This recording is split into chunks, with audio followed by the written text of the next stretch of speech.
David makes $72,000 a year, has a decent apartment, a newer car, a closet full of things he bought over the last few years. From the outside, it looks like a comfortable life. But by the 20th of every month, his checking account is thin.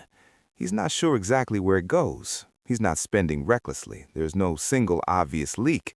It just disappears. His co-worker, Marcus, earns about the same. Smaller apartment, older car, noticeably less stuff.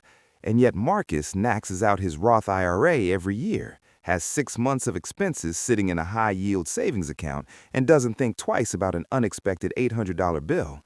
Same city, similar salaries, completely different financial realities. The difference isn't income, it's how much of their income is already spoken for, silently, invisibly, by everything they own. Every purchase you make doesn't end at the transaction, it begins there. What follows is a long tail of ongoing cost: maintenance, storage, insurance, attention, and repair. Most people calculate the sticker price and stop. The people who consistently come out ahead calculate the full loop and buy far less as a result. This video breaks down exactly why that pattern exists and what it means practically for how you manage your money, not as philosophy, as mechanics. The hidden carrying cost. Every item you own carries what's called a carrying cost. That's the ongoing financial demand that follows a purchase long after the sale is complete. For a car, insurance, registration, oil changes, tires, unexpected repairs, and annual depreciation. For a home upgrade, higher property taxes, HOA fees, and utilities that scale with square footage. For a boat, storage fees, winterization, and engine maintenance that typically run between 10 and 15% of the original purchase price every year. But carrying costs aren't reserved for large purchases. A gym membership you stopped using cost $50 a month. A storage unit for furniture that didn't fit is $120. A software subscription you set up and forgot is $15. None of these feel significant individually. Together, across a typical American household, studies suggest that untracked recurring costs average between $300 and $500 per month before any intentional spending decision has been made. Here's where it compounds. The more you own, the more cognitive bandwidth it quietly consumes. Researchers at Princeton University found that physical and financial clutter measurably reduces cognitive capacity, not just comfort levels, but actual decision-making quality. And when financial decisions get made under mental load, they tend to be reactive, impulsive, and expensive. Call it the clutter tax. It isn't just about money, it's attentional. And attention redirected toward intentional financial decisions compounds the same way that invested capital does. Every hour spent managing, maintaining, or thinking about possessions is an hour not spent building. Lifestyle creep is a ratchet. Most people assume lifestyle inflation is adjustable, spend more when income rises, pull back if needed. The reality behaves more like a ratchet. It moves easily in one direction and resists strongly in the other. When you upgrade your apartment, your car, your wardrobe, or your dining habits after an income increase, each upgrade converts discretionary income into fixed obligation. That $400 per month upgrade to a nicer apartment isn't a one-time cost. It's a $4,800 annual commitment locked in until you move. The car payment isn't just $550, it's $550 across 60 months before accounting for the higher insurance tier the newer vehicle demands.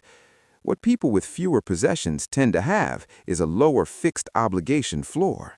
A larger share of their income isn't already committed before the month begins.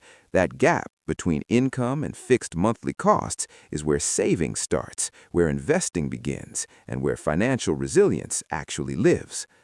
Every time that gap narrows, your options narrow with it, and most people narrow it voluntarily, one reasonable-seeming purchase at a time. Cost per use thinking. There's a calculation that consistently separates intentional buyers from accumulative ones. Cost per use. It reframes every purchase around actual value delivered, not perceived value at point of sale. The formula: take the total cost of ownership, including expected maintenance and time to manage it, and divide it by how many times you'll realistically use the item. A $300 kitchen appliance used twice and then stored, $150 per use. A $40 cast iron skillet used 4 times a week for 5 years, under 2 cents per use. A $1,200 suit worn to 2 events annually, $600 per use. A $180 navy blazer worn weekly through the year, under $3.50 within 12 months. People who consistently build savings aren't necessarily buying cheaper things. They're buying fewer things, and the things they do buy get used heavily and maintained carefully. Their possessions don't sit, they don't collect dust, and they don't demand money quietly in the background. The replacement test. Here's a practical filter worth building into your buying decisions before any non-essential purchase: the replacement test. 3 questions, asked in order. 1. Do I already own something that does this? 2. Am I replacing something broken and actively used, or upgrading something that still works? 3. What actually changes if I don't buy this? Most impulse purchases fail question 1 or question 3 immediately. The ones that fail question 3 especially, where nothing meaningful changes if you pass, are the purchases that accumulate invisibly over years and consume thousands of dollars without measurable improvement in quality of life. A University of Michigan consumer research study found that Americans spend over $1,400 per year on average on items used fewer than 3 times. Compounded over 10 years at a modest 7% return, that's approximately $19,000 to $20,000 in wealth quietly exited through unused possessions. That number doesn't feel real at the register. It only becomes real much later, when you're trying to understand why, despite earning well, the balance hasn't moved the way you expected. Spending friction.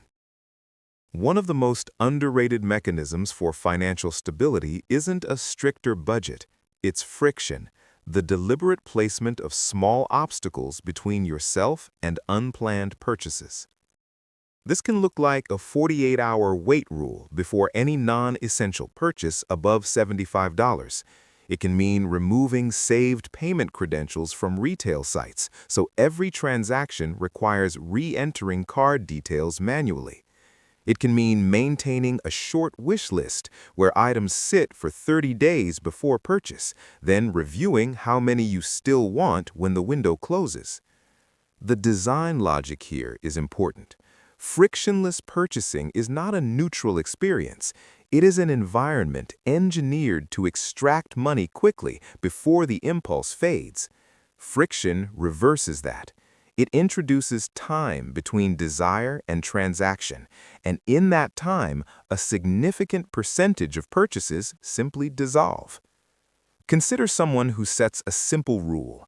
Anything over $60 waits 48 hours. They track it over 3 months. Of 22 items added to a mental about-to-buy list, 14 were never purchased once the window passed. At an average of $85 per item, that's roughly $1,190 kept in a single quarter, not through deprivation, but through system design. The real cost calculation. Every purchase carries 3 cost layers that most people only partially calculate. Layer 1 is the sticker price, visible, immediate, easy to evaluate. Layer 2 is the carrying cost, ongoing maintenance, storage, insurance, and time. Layer 3 is the opportunity cost, what that same capital would have become if directed toward an investment instead. A $15,000 discretionary purchase at age 28, redirected into a broad market index fund, historically produces somewhere between $80,000 and $130,000 by a standard retirement age of 65. That's the real cost of the item, not $15,000, but the lifetime compounding value of that capital. Most people have never run that calculation, not because it's difficult, but because the sticker price is visible and the opportunity cost is invisible. People with fewer possessions tend to be unusually fluent in the invisible number. Defining enough. There's a concept in behavioral economics called the hedonic treadmill, the documented tendency for people to return to a baseline level of satisfaction regardless of income increases, lifestyle upgrades, or new purchases. Research published in the Journal of Personality and Social Psychology confirmed this pattern across income levels. Material upgrades produce temporary satisfaction, followed by psychological adaptation, followed by a new and higher desire threshold. This creates a critical practical implication. If satisfaction from possessions is temporary by structural design, not by personal attitude, then the accumulation strategy is fundamentally broken as a path to well-being. The loop doesn't close, it restarts at a higher cost level. You are not falling behind by owning less. You are opting out of a loop that costs money without producing lasting returns. The people who consistently appear to always have money haven't necessarily earned dramatically more. Many of them have simply defined, explicitly or instinctively, what enough looks like for their life. That definition puts a ceiling on accumulation and redirects capital toward what actually produces durable stability: financial optionality. Financial optionality is the freedom to make decisions that are not driven by financial pressure, to leave a job if needed, to absorb an unexpected expense without going into debt, to invest when opportunities are available rather than when you finally have something left over. It's what happens structurally when your monthly obligations are low relative to your income. Visible consumption signals wealth outward. Financial optionality holds it inward. These two tend to exist in direct tension. Every dollar committed to a monthly payment is a dollar that cannot be redirected. Every item demanding storage, maintenance, or insurance is a dollar invisibly obligated. The people who own less have, in most cases, deliberately or instinctively preserved this margin. And that margin, month after month, year after year, is what accumulates into the kind of financial position that looks from the outside like someone who simply always has money. It's not luck. It's not even discipline in the traditional sense. It's a lower cost structure, maintained quietly, consistently, over time. So here's what the pattern consistently shows across the research and across real financial behavior. It's not that minimalism is inherently virtuous or that owning things is inherently wrong. It's that high carrying costs, rising fixed obligations, and an undefined ceiling on accumulation tend to produce the same outcome regardless of income: a person who works hard, earns real money, and still feels financially behind. 4 principles applied consistently change that outcome. Calculate the full cost of ownership, not the sticker price, but the carrying cost and the opportunity cost combined. Apply the replacement test before accumulating anything new. Use friction by design to separate genuine demand from impulse. Define enough explicitly so that financial optionality becomes the structural output of your daily choices, not the exception. You don't need to own dramatically less to shift this. You need the things you own to cost less than they quietly take. When that ratio changes, when your fixed obligations fall and your margin rises, so does everything else. That's not a philosophy, that's arithmetic. Most people have never calculated the real cost of what they own, not the sticker price, the full loop. If you did that exercise today, drop a number in the comments. What's one recurring cost you'd cut? Subscribe if you want more of this, and I'll see you in the next one.